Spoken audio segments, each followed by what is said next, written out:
Welcome to the podcast where we take a deep dive into the stories behind construction business leaders. We will share how they got started, how they found success, and the lessons learned along the way. I'm your host, Eric Fortenberry. Welcome to Builder Stories. What's going on, everybody? Welcome back. I'm really excited. I have got Mike Claudio here with me today. You know, Mike has been involved in countless construction businesses. He's got coaching companies. He's got a marketing organization. This guy has seen it all, done it all. I'm really excited to have a special guest, Mike Claudio. Welcome to Builder Stories, man. Thanks, man. It's cool to see you taking your authority, to more of the public, right? You've kind of been the face behind the brand per se of the job trade ecosystem, but seeing you, engaging with the client base and really putting your face and your knowledge out there, it's just been cool to watch, man. So congratulations to that. Hey, I appreciate that. And, I really appreciate everything you do to help our clients continue to grow and improve their business, their operations. But look, before we get into all that, why don't you kind of give us a little bit of background? I mean, again, you've been involved in a lot of construction companies, taking them over, running them, part of their leadership teams. Kind of what's your story though? What led you to even get into that? So, my career started in corporate America, and after about 9 years, I kind of got burnt out on the corporate ladder of sorts and kind of the red tape. And I'm not a politically incorrect person. I'm not like a play the game guy. I'm like a no nonsense, no BS guy. And that just doesn't work in corporate as well. And so I left that to help a buddy grow his remodeling company. A couple years later, helped a roofing company grow pretty substantially as a key employee. And then realized that I really appreciated the process of coming in, analyzing and evolving a company to help it grow. And people just started asking for help. This is 2017, 2018. And I'm like, I need to monetize my time. So I just WinRate Consulting started. I just started coaching people one conversation at a time, one invoice at a time. And it evolved wildly over the last, 5+ years, 6 years. And it turned into a pretty substantial entity. We have 8 or 9 coaches on staff now. We help over 100 customers right now to give any given month between all of our products and services. And we've impacted thousands of companies over the last 5 years. I've personally coached over 300 construction companies that time, anywhere from $500,000 to my largest was about 90 million. And I've seen a lot, and I've learned a lot by doing and growing companies from the inside. I've learned a lot by helping companies from a consultant coach perspective. I wrote a book 2-3 years ago, started a YouTube channel, got the podcast. I just got really big into deploying information to impact people. And it just as one entity or one place or one ecosystem kind of evolved, I'd add another, right? So that happened with WinRate. It happened with the marketing entity of what we do now. We do done for you marketing services like website SEO, lead generation stuff. The fractional CFO stuff we brought in-house, it turned into some fractional leadership stuff where I'm currently running the day-to-day of some pretty substantial construction companies. But overall, what happened in 2017 was I made a decision that I am more passionate about helping people at scale than I was running any individual company. And so I'm a serial entrepreneur out of sheer boredom. I just get bored quickly. And then I like to build things. I like to develop a leadership team that can run it without me and like to move on to the next thing. I'm kind of there. And as it's evolved over the last 2 or 3 years specifically, building a coaching staff beneath me was necessary for me to evolve into this next season. And so that's where we're at now. I coach very few companies directly inside of WinRate at this point. I lead a leadership team. We have about 22 employees on that side. I also am the COO of about a $60 million custom home builder here in Greenville. We support South Carolina, North Carolina, and Tennessee, but we'll do about 60 million this year with about 75 employees. And I also support and help run a roofing company doing 8 figures in Dallas. And I'm there every month, supporting that team. And what I've learned in that time and kind of where we really have connected is, I'm exceptional at helping people develop leadership. And I think you're phenomenal. I think the culture at Job Tread and the way that you come in as a leader and elevate the leaders around you. And even, I spoke to your boot camp last week, or maybe it was 2 weeks ago at this point, about leadership specifically. And it was cool because your leadership team was in the room and they got to take something from it as well.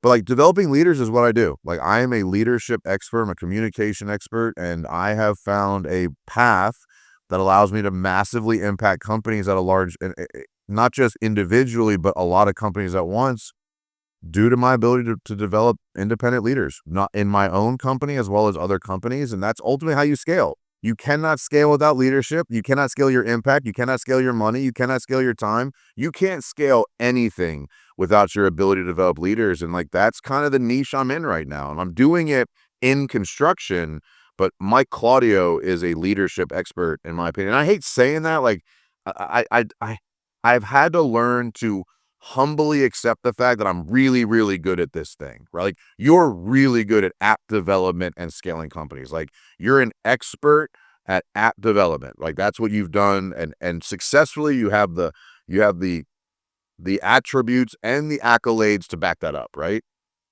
I've struggled for a long time believing that I'm great at what I do. And like, their humbleness to an extreme can be counterintuitive.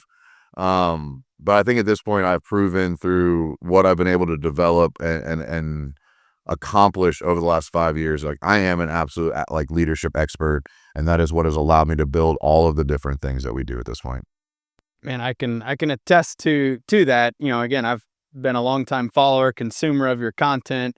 I think that it's been really exciting to see, our clients who, you've, whether met at one of our events or just in our online community or kind of however it is, like, to see them, and some of them even at the point of like trying to decide, are they going to keep going or not, to joining, your group, going out to your quarterly events, surrounding themselves with other, really dedicated, driven, motivated people, and then being able to, to learn and be coached from you in that community, to, like, 6 months later, it's like they're a whole new person.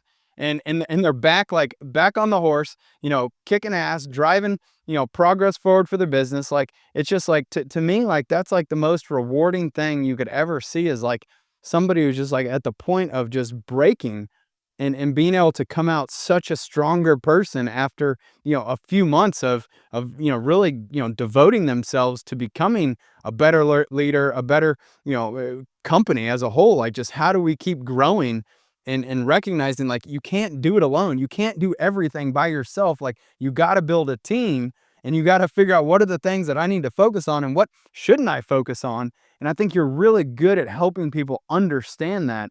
And at the end of the day, though, like, again, like, you have the real experience managing construction companies. Like, you have seen them and worked with them. You understand those pitfalls, and that just, like, it helps people to be able to just skip over so many of those hard lessons, because they can learn them, through someone else's experience. And it just saves them so much time and so much, like, challenge, by being able to, like, join this group that you've got, in this community that you're building. I mean, I think it's phenomenal, Mike. No, like, you're going to resonate this, but every business owner is going to pay tuition to evolve and learn. You're going to pay it in the mistakes you make, or the wrong hires, the processes you don't have, or the projects you mess up, or you can pay it in, like, helping, or buying into a community or a service that gives you information for a fee. And that's what we are. Like, I am an information for a fee environment. Like, I put a ton out for free. It's not like there's you have to pay. I have over 700 YouTube videos that I've released literally it's on the internet right now. But like, certain people, you're going to pay a tuition one way or the other. Paying WinRate, as an example, to come in and coach you or market for you is a substantially lower fee than that bad employee, or that client that doesn't pay, or that project you mess up. Because, like, you've had coaches, right? We talked a year or two ago, like, you had a coach that was helping you evolve as a leader. So I think you went from like 1,500 users to 7,000 users, and like, not a lot of time in the grand scheme of things, And I think more people, if they understood the cost of lessons learned, you would invest rapidly into getting the lessons learned the easiest way possible. I've done it. I've had 5 or 6 coaches over my entrepreneurial career for different seasons, for different reasons.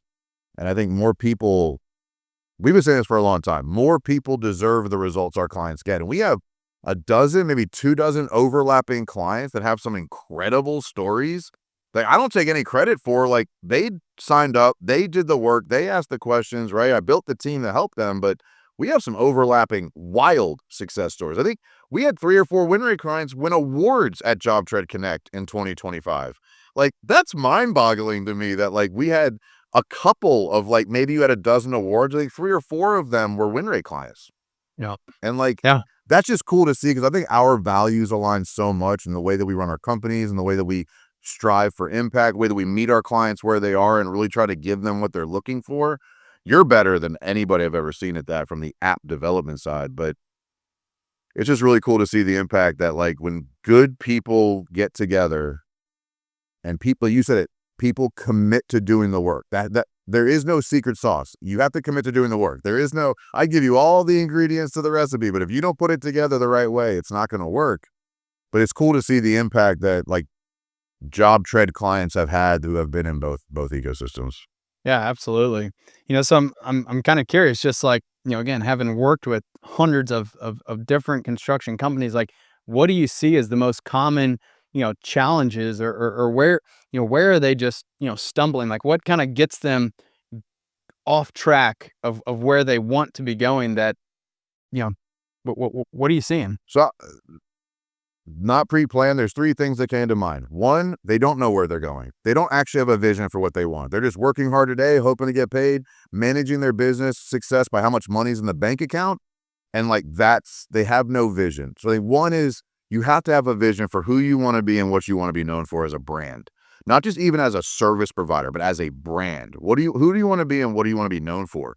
Because how you make that impact and how you become will evolve over time, right? Markets shift, product availability, pricing volatility, all of it creates changes. If you don't have a clear vision of who you want to be, you can't hire effectively, you can't build SOPs effectively, you can't niche effectively, you can't choose to be known for something effectively. So I think one of the biggest issues I see is, here's one of the first questions we ask when a client comes in is, what do you want? And most of them don't know. And when you don't know what you want, no one can help you. You can't even help yourself because there's nothing defining success for you. And so that's the number one issue. Like, I think that's a business owner issue. I think it's a human issue. I don't think that's a specific business owner, but I think it's human struggle selfishly defining what they want out of life. The second thing I think that sticks out the most for me outside of that is financial intelligence, just understanding your numbers, understanding how to price, understanding taxes, understanding cash flow, understanding, employee benefits, not benefits, but like how to pay people effectively, so contract management with subs. I think financial intelligence of like how to effectively run a profitable company predictably. And that's the mistake, is predictably. Most people are like, oh, I'm profitable. Oh, based on your P&L, that's a reactive autopsy of what you did do. Can you show me your cash flow for the next 90 days? Can you show me what's coming? Because if you can't, you're not predicting anything. You're hoping. And when you're hoping, you miss things. You miss lulls in the sales process. You miss clients delaying payment. You miss a vendor increasing price on you. And all of a sudden, even at the end of the year, like, we worked really hard. We collected a lot of money, but there's nothing in the bank account. What happened? And the answer will be, I don't know. And then you'll guess. And then you'll start solving problems in the wrong order or the wrong things to solve altogether. So I think financial intelligence would be the top issue that I see. And the problem with financial intelligence is there is not one way to manage your money. It is a subjective process. Like, there is a way to install cabinets, right? Like, you got to make them plumb and flush, right? They got to be right. They got to be level. But when it comes to managing your money, like, some people use a basic spreadsheet. Some people use hyper complex softwares to integrate and zap shit back and forth. And there's just like all over the place, right? It doesn't matter how you do it, but you have to be able to see, are the initiatives we're deploying making me more profit or not? And are we projecting positive cash flow or negative cash flow?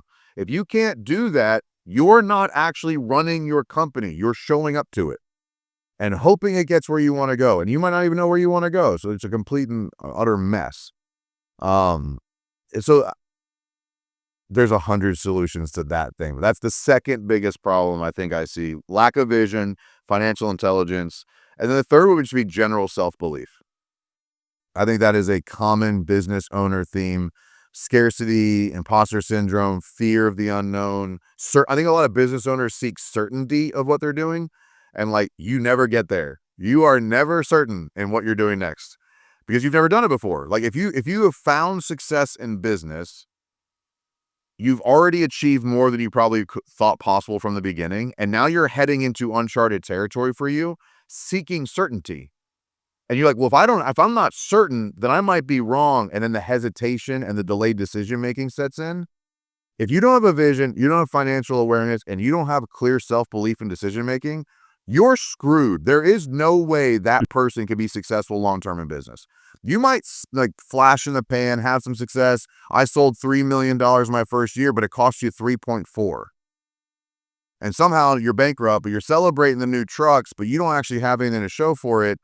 That's that person. They're lacking vision, they're lacking understanding of financial intelligence, and they're lacking self-belief in decision-making that gets them aligned with a desired outcome that makes it successful.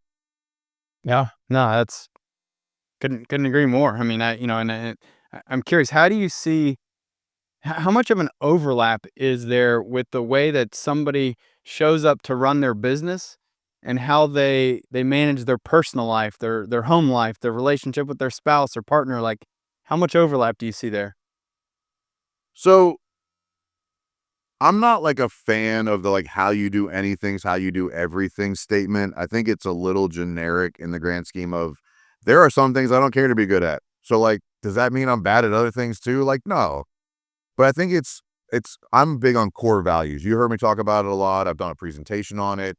Core values are not like, oh, those are my business core values. Core values are what it's in your core. It is who you are. And I see people try to be somebody different at work than they are at home. And that's not reserved for business owners. Employees do the same thing. There's like, oh, that's the work version of him. Well, when you're constantly volleying between two different people, they eventually stumble over each other and you build this monotonous, low success kind of average life across there. Everything's average. Everything's okay. Nothing's terrible. Nothing's great. And so I think when you are seeking excellence, you can't live out of integrity with that. Everything you do has to be above a certain level. Once you tolerate underperformance in one place, you will tolerate underperformance in another, because if you don't, you become a hypocrite. It's very, very difficult to be a strong leader and be a hypocrite, right? So like if you're regularly late to things, but you're trying to build a timely company, we deliver projects on time, but you're late to every meeting. That's an example of what you're expecting out of each environment doesn't align with how you're showing up. And operating out of integrity like that as a hypocrite can only last so long before people start revolting against you. You see this with spouses, and this happens a lot. You know, like, I always use the same trigger of like, if your spouse has ever said, hey, when is it my turn to come first? Which we've all heard probably at some point. That's an example of you underperforming certain roles in your life to overperform in another. That doesn't last. It doesn't last. And I feel the same way about health and fitness. Like, do I need a six pack? No, I'm not like six pack or you're not worth anything. But like, you have to be intentional with your decision making around food and alcohol intake if you're going to be successful at a very high level. Okay, like, and I'm not. This is not for the person who's comfortable making 150 grand a year with their $2.5 million business and they're comfy. I love that for you. I wish I could be satisfied with that. If you are, please stay there. I'm speaking to the person who wants to beat everybody at everything they do. That person that wants to achieve the highest level, set new standards in success inside of a construction company in your market, on client experience and profitability and the culture. You want to be top in class. You can't perform differently anywhere else, or you become a hypocrite and you become somebody that can't be trusted because they know you will say one thing and do something else.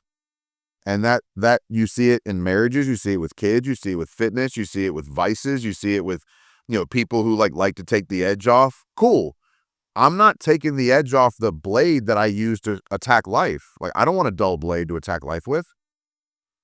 And so like, I'm not judging those people. I used to be one of those people. It was out of integrity with my values.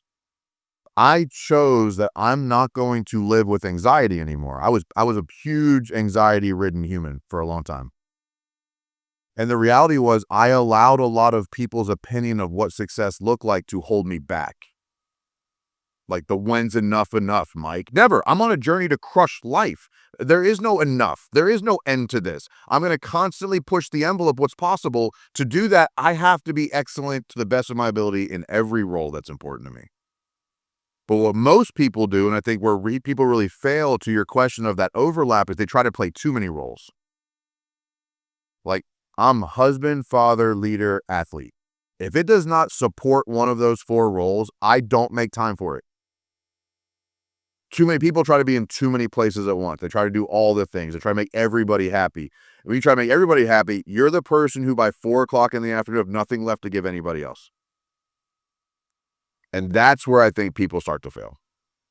Yeah, I mean, one of the questions I was going to ask you is like, I mean, I feel like, I mean, you've got so many irons in the fire. Like you are involved in so many different things. Like, how do you manage your time? Like, how are you? You know, there are not many people that I'm like, man, like this guy I think might do more than I do. But like, dude, like I feel like your calendar's got to just be booked to the minute every single day, day after day. Like, how do you manage your own time? How do you do all of the things that you do? The answer is I led and managed myself out of boxes inside of my business.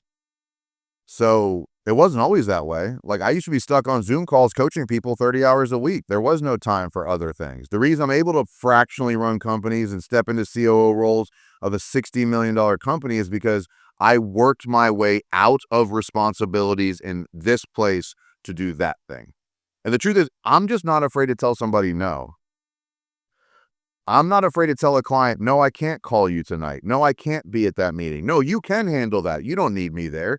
I think so many business owners are like, oh, they asked for me to be there. I guess they need me there. And then you go sit in that meeting for an hour that there was one question that needed your input and you just wasted 59 minutes. I don't do that. I create extreme efficiency in what my team needs from me. And I'm not afraid to miss a message. We're not heart surgeons, man. No one's going to die if I don't get back to you till tomorrow or even next week. But I communicate those things proactively. What I have done really well is set proper expectations with everybody who has access to me on what they can and can't expect from me. I think a lot of people struggle creating the boundaries and then having discipline with them. Do not call me after 5 o'clock. If you call, cool, I'll talk to you tomorrow. Like, hey, guys, next week on Friday morning, I'm leaving to take my sons going fishing. Don't bother me. If it's a major problem, call this person. I'll see you guys Monday. And then being okay not answering the phone. And I think that's ultimately how I've done it. I am disciplined by the minute. People say, Mike, how much do you work? I work at life 18 hours a day. From fitness to family to finances to the businesses to meetings to podcast interviews. Like I make it all work inside of 18 hours harmoniously. Like you've heard me talk about this. Like I don't believe in work-life balance. I believe in each of the roles that are important to me working together. I don't mind leaving in the middle of the day to go do something with my son. I don't mind taking my wife on a lunch date at 1 o'clock. And I don't mind taking a call at 7 o'clock on a Tuesday night if I need to. I make it all work together where I make each role get the right amount of my attention in any given season, which changes really. Like you have young children too. Like being a parent changes literally every 90 days. Every 90 days, what's needed from you change. Like sports season, not sports season, summer break, school, homeschool, this thing, that thing, vacation. It's like every 90 days, my responsibility as a father changes. So I can't be stuck to a structure. Every 90 days, I reevaluate my time commitments. And I have to, what happens is over time, the first iteration was very easy. I have to say no to a bunch of things that didn't matter. As you get better at this, you have to start saying no to things that do matter. You got to start saying no to good things to make time for great things. That's when the discipline becomes really hard, right? Like this is the only podcast interview I'm doing this month because I'm not making time for that right now. I get asked every week to do podcast interviews. I say no all the time. Somebody like, hey man, I appreciate that. Let me know when you can. It's like, oh, well, you're too big to do a podcast interview. Like, man, screw you. You have no idea what my priorities are. And the fact that you took that personally means you're not worth my time anyway. But being willing to be disliked for protecting my boundaries was ultimately the personal decision I had to make. It takes an incredible amount of courage to be disliked. For the right reasons. Like, don't go around punching babies in the face, man. That's not a good reason to be disliked. But when I'm making decisions to create boundaries to protect my energy for the things that matter to me, if that upsets you, I'm not impacted by that anymore. I used to be. I used to want to make everybody happy. And what I did was I just started pulling things out that really didn't fit the mission. And the more I said no, the more great things I had time for. Time with my family, time for myself, time for the businesses, time to take on, I said no to some stuff in a season of scarcity, not knowing what was going to happen, created space for some awesome opportunities to come to my plate. I'm sure it's happened to you too. Like, man, I don't know if we should say no to that, but it feels wrong. And you're like, man, this new thing showed up because I said no to that. And now I have time and resources to allocate to that thing because I said no to the good thing, waiting for the great thing. That Now, takes discipline at a level I had not experienced before. And that's old. I make it work because either it serves one of my purposes or it doesn't happen. yep, that makes total sense.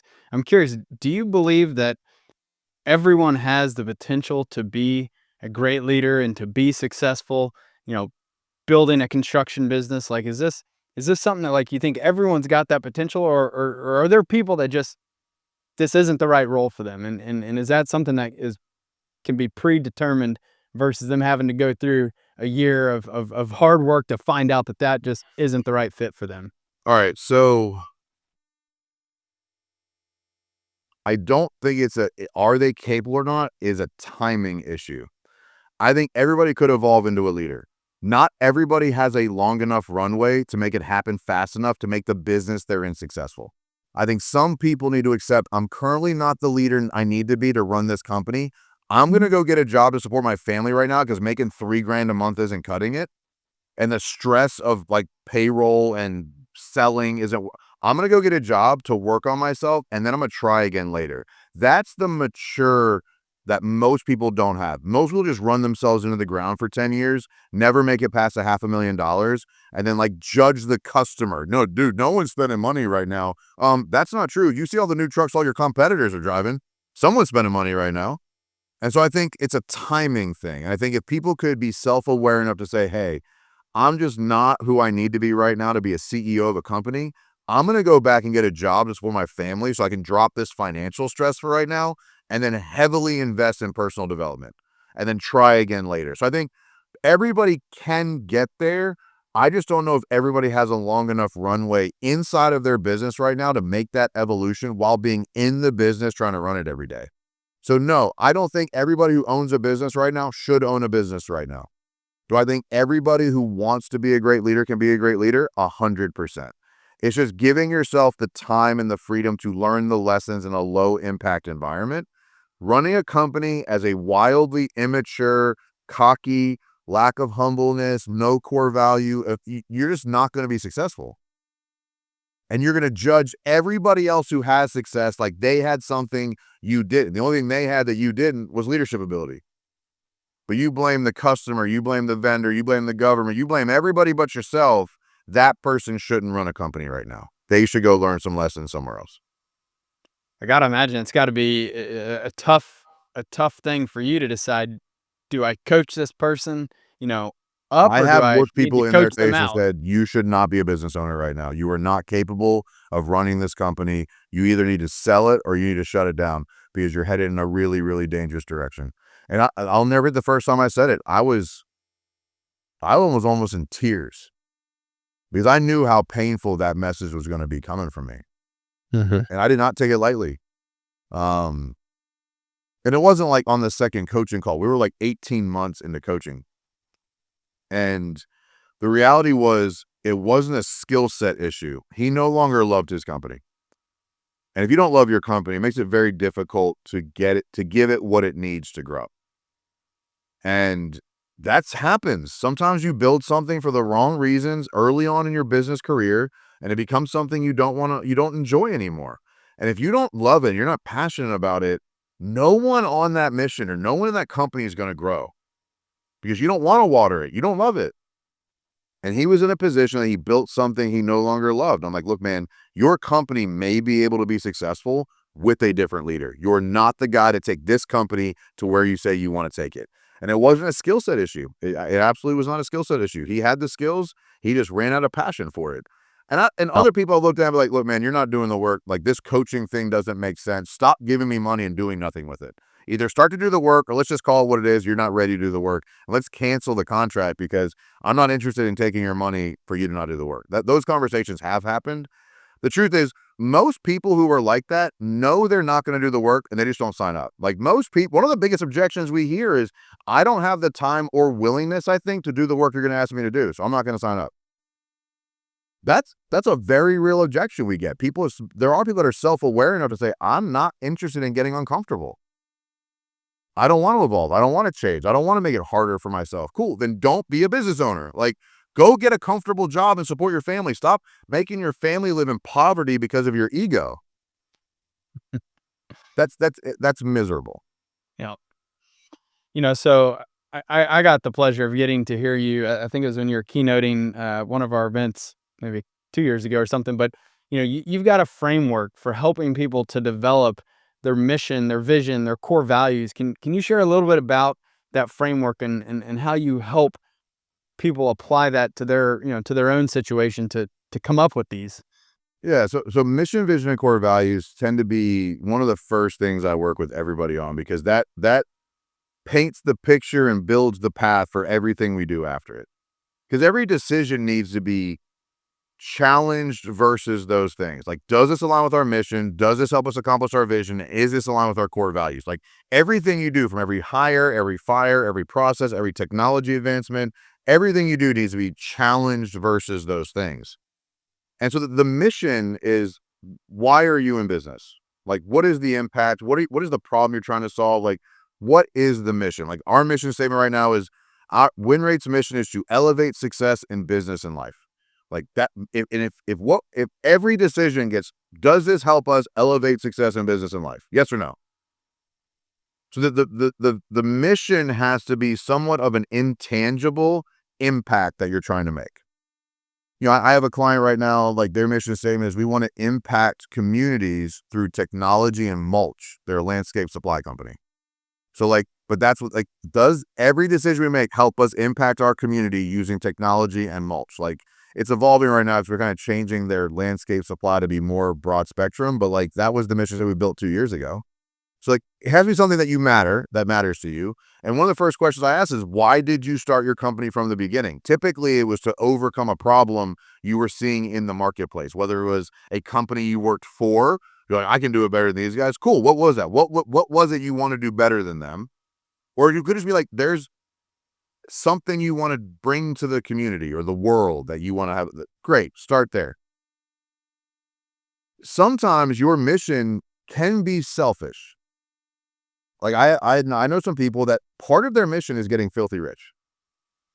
So I've seen people make a mission hey, we want to help the right people with the right service at the right price. I've had some people say something along the lines of hey, we want to deliver top-notch quality profitably. That's our mission. As a company, that's our mission, because you can't sustain life without profitability. And so there can be some selfishness to the impact or the mission that you want to be on, but it's generally non-tangible, external impact. The vision is what does it physically look like to get to the next base camp? And when I say base camp, I use the analogy of summiting Mount Everest. And you don't go from the bottom to the top of Mount Everest. There's 4 or 5 base camps along the way, and you have to stop at each base camp to acclimate to the new things that are happening at that level. And business is the same way. I want to be $100 million company. Where are you at now? 1.2 million. Bro, there's a lot of base camps between here and there. Let's pick one, right? But when you build a base camp, it's how much revenue, how many how many clients, how many employees, how many trucks, how many locations. Physically, you want to be able to see the vision. And you want to be able to see a vision that's not just for you, it's for everybody on your team to win. If everybody inside of your company doesn't see themselves winning as part of your vision, you will lose them at some point, either immediately or somewhere along the path. So the vision is the tangible, here's how we know we accomplished something. I'm huge on not changing visions till you get there.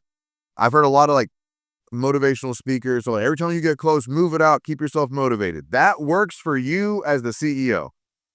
If every time you give a vision of accomplishment to your team, you change it, they get demotivated because they never accomplish what you want anyway. So why even try so hard? You want them to be able to achieve the vision, enjoy it for a moment, acclimate to it, and then reimagine the next vision. As the CEO, you need to be beyond the next vision. You need to be visualizing what's happening. You're the visionary. You need to have that. But from a team perspective, like if I'm using jobs, like the next vision is 10,000 clients with 10,000 5-star reviews. Cool. We can see it. We can measure it. We can achieve it together. If you say, hey, this week that is 10,000, next week 15,000. Cool, but like you're gonna demotivate your team because they never experience the bliss of setting a hard target and achieving it. So the vision should be something concrete that you can physically measure, see, present to people. I'll use the Barndo Code, which is the custom builder that I'm running right now. The owners basically handed me the keys and said, get us here. The next vision is 10 and 10. 10 markets doing $10 million minimum fees. Like we just opened our 6th locations. We're in 6 cities over 3 states. The vision is 10 and 10. Super simple. We got sweatshirts and t-shirts made for everybody. We're navigating towards $10 million or more in 10 markets. Is that the ultimate vision? No. Is that what the ownership wants? No. That's the next base camp everybody can sink their teeth into. It's visible. You can see it. How many do we have? 6. How much revenue? Got it. Cool. What's next? What do we need next to get to 10 and 10? And we're talking about it every day. 10 and 10, 10 and 10. And the challenge I give people on this is the vision can't have a timeline. You have no idea how long it's going to take. 10 and 10 by the end of the year. When you don't get close, you adjust the vision. No, we're going to chase 10 and 10 until we get there. This vision, it means enough to us. We're not going to give up in any timeline. I don't care how long it takes. We're going to get to 10 and 10, and we're going to act urgently every day till we get there. There is no timeline on that. We have no idea. Like, could I have pictured tariffs hitting our Q2 challenges list? No, you can't tell me what's happening a year from now. Screw a 3-year plan, and 5-year makes no sense. I can't tell you 5 months from now what's going to be true. But I'm going to work every day, and every decision we make to be navigated towards how do we get to 10 and 10. So that's the vision. Manifested, visually measurable. The core values are I call it the guidance system to keep you on integrity with who you want to be on that journey. So core values are an organization of words. I'm a big acronym fan. I like acronym like Barndo. Barndo is like the acronym. WinRate Coach is the acronym. And so WinRate's core values are communicate proactively, operate a health first mentality, appreciate everyone's time, including your own, continually evolve, and have a championship mindset. And so the core values become a way for you as the CEO to deploy your behaviors and decision-making into your team when you are not there. It's simple, but it can take time if you're not used to using core values in your communication. So core values are on the wall, but they're also in your conversations every day. Like I use the actual words of our core values almost every day. Like one of the core values of Barndo, the R is run the play. Anytime someone wants to bypass a process, run the play. They have a question, run the play. They want to change something, run the play. Like we built these processes, we built these plays for a reason. Just run the damn play. And so like I use that. And now the leap, then I talk about it.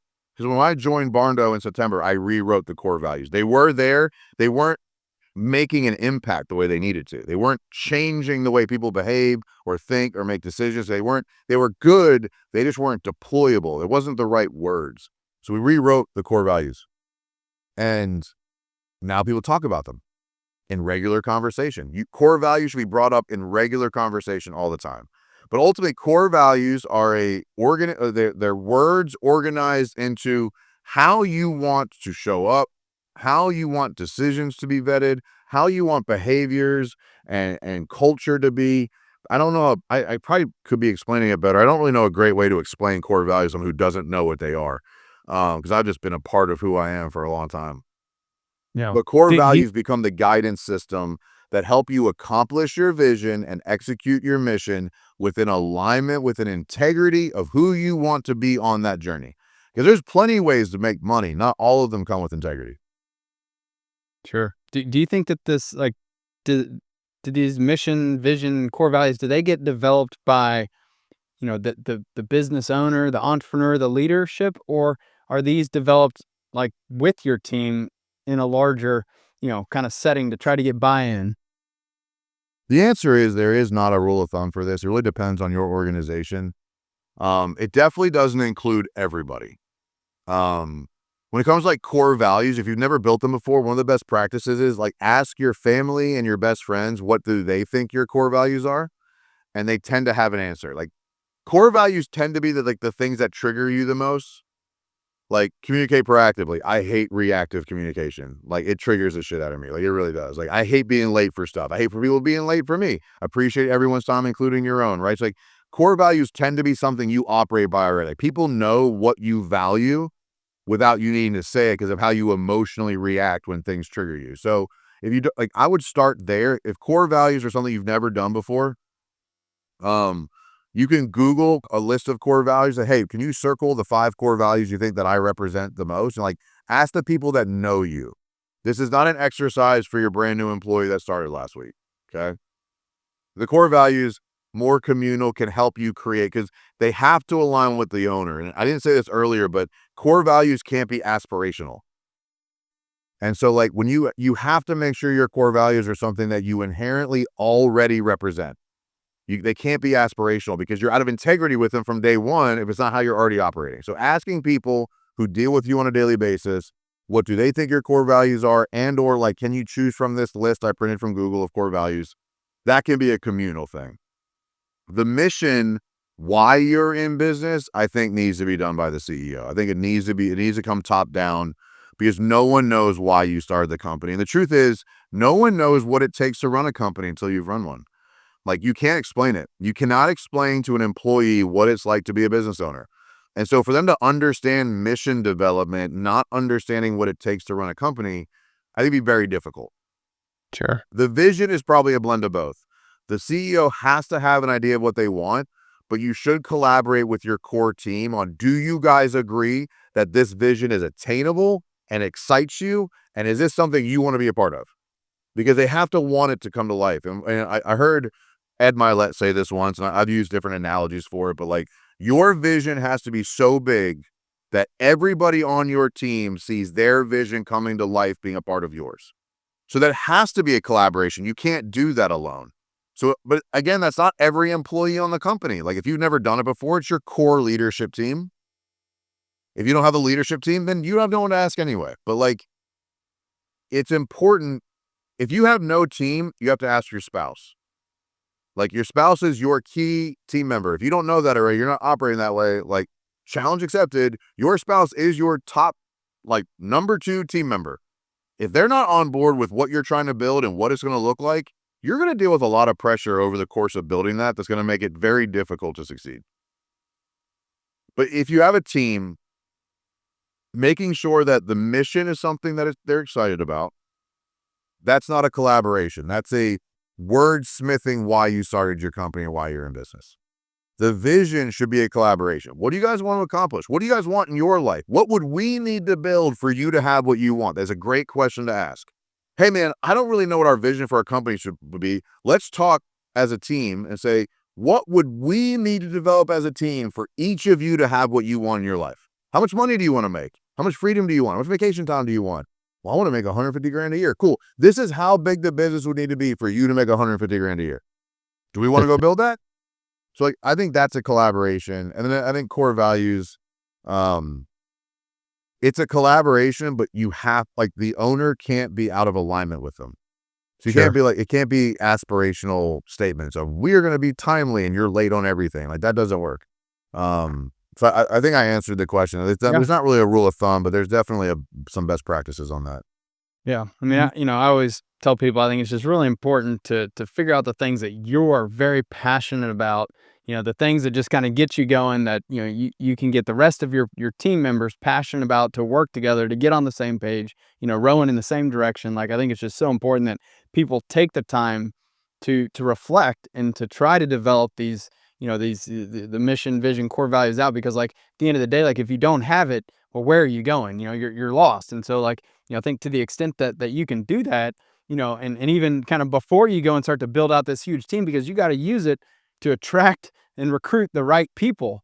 And at the last boot camp, you talked a lot about, hiring and your process. Like, can you share some of the strategies? Like, how do people make sure that they hire the right people the first time? And if not, you got to quickly course correct. But, like, what strategies have you seen? Because you've hired hundreds of people. You've helped, hundreds of companies build their own hiring processes out too. Like, you know a little bit about making sure you get the right people, and how important that is. So kind of what strategies would you share that people need to make sure that they're implementing when they do go to build out that team? I think the first is the mindset of you're going to get the first couple wrong. I think people like assume in their head the first sales hire they make is going to be their best sales guy ever. And so if you're new to hiring and building a team, assume you're going to get it wrong. I would challenge you to hire. If this is your first, let's say your first 10 hires in your business career, hire fast, fire faster. You don't know yet. You don't even know what you're doing yet. Like, so you learn how to get better at interviewing and vetting by just getting it wrong, honestly. Like, don't hire terribly. And I guess that's subjective, but like, have a process. I'm gonna share a process, but have a process, but hire quick, fire fast. Once you have a process, start to hire slower. You get to that 10, that 20th, that 50th employee. You want to hire more selectively because now you know the impact of each additional hire, but you still want to fire fast. Like, if you got it wrong, stop pouring water onto a dead seed. It's one of the biggest mistakes I see people make. They hire wrong. Like, well, if I just train them and give them a little bit more patience, they might get there. Do not fall in love with someone's potential. Either they're performing for you or they're not. That's the mindset shift. Like, you're developing a championship team as a business owner. You're not developing like the B League developmental process. You need to have the best team possible at all times. If somebody needs excessive time, excessive training, excessive amount of effort from you to succeed, you got to let them go. Stop watering a dead seed. So the process that I follow, and it was I really enjoyed this topic that I did at Job Trade this year. I follow a 4-step process. I make the job post, I create a hurdle, give them some task to get an interview. Mine is typically complete this personality test that I use and send a 60-second video to why you think you'd be a great fit for this job. That weeds out 98% of the resumes you get. People just don't want to take if you can't take the personality test, which takes 5 minutes, and you can't send me a 60-second video, you clearly don't want this job. I'm not giving you my time. Round 2 is a virtual interview specifically related to core values. So if you don't have core values, you have to start there. But I build questions, scenarios, concepts. What would you do if? Tell me about a time that. How would you handle those type of questions related to your core values?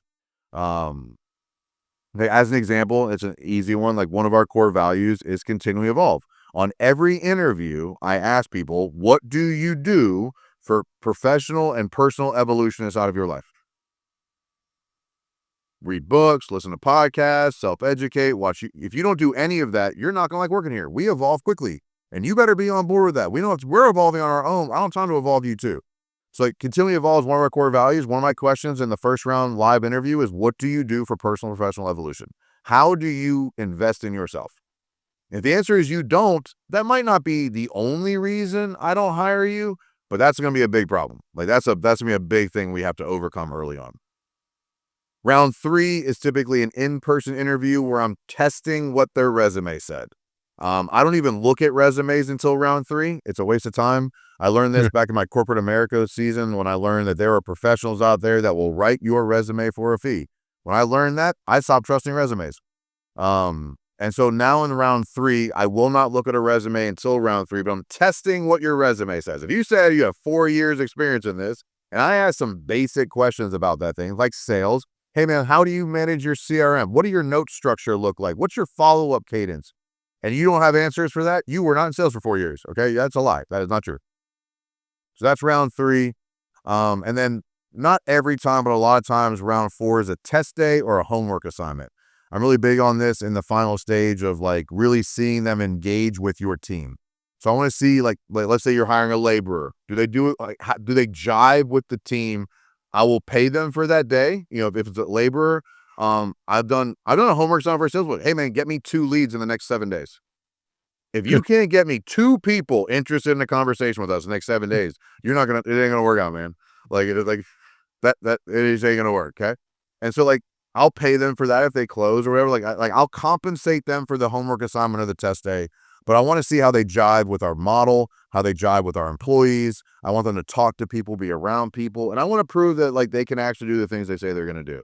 So post-job hurdle for me, it's personality test and a 60-second video of why you think you'll be a valuable addition to our team, or what makes you think you'd be a good person for this role. Second round is virtual core value alignment. Third is in-person challenging the resume. And then fourth, and it's not every time, but most of the time I do a fourth, either homework assignment or test day. Well, there you have it. That's yeah, you could, save yourself a whole lot of time if you just get this implemented. I think that's very similar to what we do here at JobTread. I mean, I think it's so important though that you take the time to make sure that that person is going to be a good fit with your team, that the team wants to work with them. And it's easy for someone to come in for 1 hour and be like, saying all the right things, doing all the right things, but go spend a day with that person. Can they actually follow through all day? Like, are they, or are they putting up a front? Get them out there on the job site, have them, do some carpentry, do some, whatever it may be. Like, that's when you're really going to get to not only see their skill, but what are they like at the end of a long, hard day? Is that someone you really want to be around? Is that someone that, you're going to feel comfortable, working with and going through those tough times? Like, it's just so invaluable to do that. And I love, again, I love how you do that. Again, compensate them, sure, Yep. great. And if they Absolutely. can't do it, you don't want them, or It's the worth it. team doesn't want them, like, It's you're worth it just because saving either you're yourself. gonna hire them, so it's worth it, or you're not going to, and you save yourself a whole bunch of money. Like, either way, that money's worth it.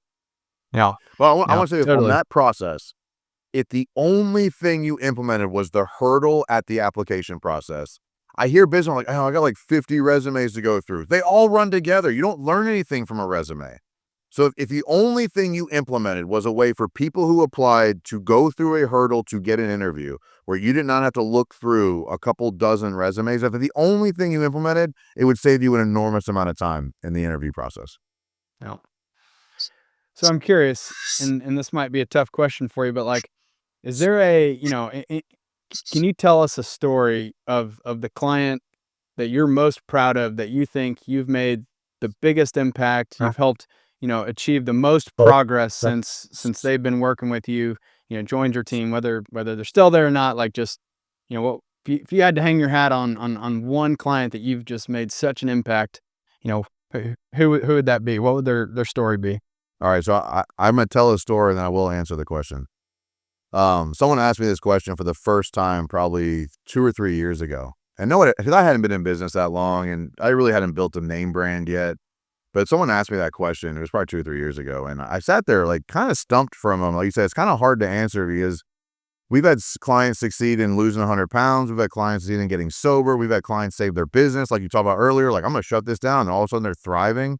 And so, like, winning is subjective, right? Like, but when I really sat there and looked at it, I was like, okay, I went through like all the hundreds of clients we've helped. The answer that came out of me in that day was, I'm the best client of WinRate. Like, I live everything we teach. I'm not hypocritical, or I don't teach from theory. I'm the best. I lost 100 pounds. I lost it first. Like, I lost 100. I went from 330 to 226 pounds. And then all of a sudden our clients are doing it. I went from making 60 grand a year to millions of dollars. I did that first. I had to become the person to make the impact first. And so the truth is, I am the greatest success story of the processes we teach at WinRate. I learned them all by failing first. Like, everything I teach, that interview process, I developed because I got tired of messing stuff up and hiring the wrong people. Like, everything I teach is from the lessons I learned. And not that I haven't had coaches and outside influences and read books, listened to podcasts. I've learned a lot, but everything I teach, I deployed first. The truth is, I believe I'm the best product that WinRate has produced. And that's why we've had such an impact. But like, that's what came out of me that day. And I still, and I take it seriously. Like, I lead CEOs for a living. I have 8 coaches that are current CEOs of 7 and 8 figure companies on my team call. If I'm not evolving a degree ahead of them, I stop being a mission and a vision they want to be a part of. So I have to keep evolving. I have to keep getting better. I have to become a stronger leader, which means I am consistently still the best client success story that this process has had. But there is one that sticks out to me the most. His name is Les. He runs the landscape supply company in Atlanta, or he's just outside of Atlanta. He was in a really, really dark place when he found us. And he's told this story some, and I'm not going to get too into details, but what I turned him into, that he then turned his company into. I did not coach his company specifically. I coached him. And what I turned him into, or helped him uncover in himself, to what he developed inside of his company. He's my favorite client success story. And like, I have a lot. Like, it's very difficult to choose. He's still a client. He's one of our coaches now. Like, he went from like lost, confused, scared, broken to one of the highest performing humans I've ever met. Like, he's on like day 1045 of 5K a day. Like, that's insane. That's like 3 years. That's 3 years he hasn't missed a day. Like, that's a different human.